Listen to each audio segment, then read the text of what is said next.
പറയട്ടെ, ആര് ഭാര്യമാരെ വാക്ക് കേട്ട് ജീവിക്കുന്നോ, പെണ്ണുങ്ങൾ അനുസരിച്ച് ജീവിക്കുന്നോ, അള്ളാന്റെ റസൂല് പറയാണ്, ഭാര്യമാരെ അനുസരിക്കുന്നവൻ ദുന്യാവിൽ വിജയിച്ചിട്ടില്ല, ആഖിറത്തിൽ വിജയിച്ചിട്ടില്ല. ഭാര്യമാരെ നേതൃത്വത്തില്, അവരെ നിയന്ത്രണത്തില്, അവർക്ക് അംഗീകരിച്ചുകൊണ്ട് ആര് ജീവിച്ചാലും ആ കുടുംബത്തിൽ സന്തോഷം കിട്ടൂല, ആ കുടുംബത്തിൽ ഐക്യമുണ്ടാകൂല.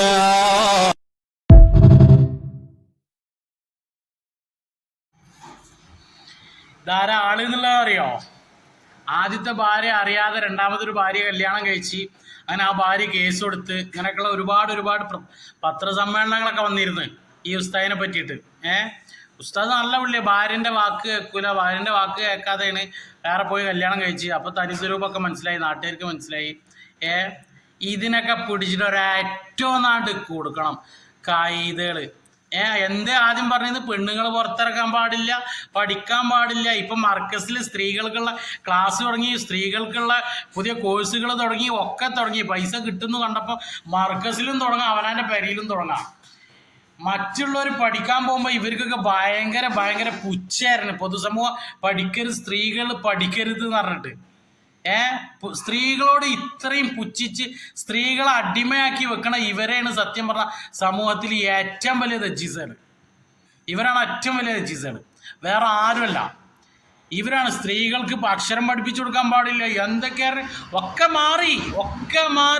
മാറിയിട്ടിപ്പോൾ സ്ത്രീകൾക്ക് ഇവരെ മർക്കസിൽ തന്നെ സ്ഥാപനങ്ങൾ, സ്ത്രീകൾക്ക് മാത്രമായുള്ള സ്ഥാപനങ്ങൾ, ബുർക്കട്ടിട്ട് പോവാ, ഒക്കെ ആവാ. ഇതിന് മുമ്പ് എന്താ പറഞ്ഞിരുന്നത്? സ്ത്രീകൾ പഠിക്കാൻ പോവാ. ഇപ്പോഴും ഉണ്ട്, എൻ്റെ നാട്ടിലുണ്ട്. 8ാം ക്ലാസ് കഴിഞ്ഞിട്ട് പഠിപ്പിക്കാതെ നിൽക്കണം മൂത്ത നജീസുകൾ.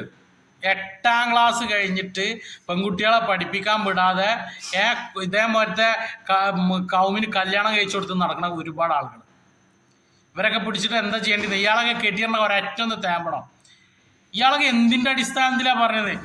ഇയാളെ സത്യം പറഞ്ഞിട്ടുണ്ടെങ്കിൽ ഇങ്ങോട്ട് ദേഷ്യം കയറണം, അത്രക്ക് ദേഷ്യമുണ്ട്. ഇമ്മാരത്തെ കൈതനൊക്കെ പിടിച്ചിട്ട് സ്റ്റേജിന്മേൽ കയറ്റി പ്രസംഗിക്കണ്.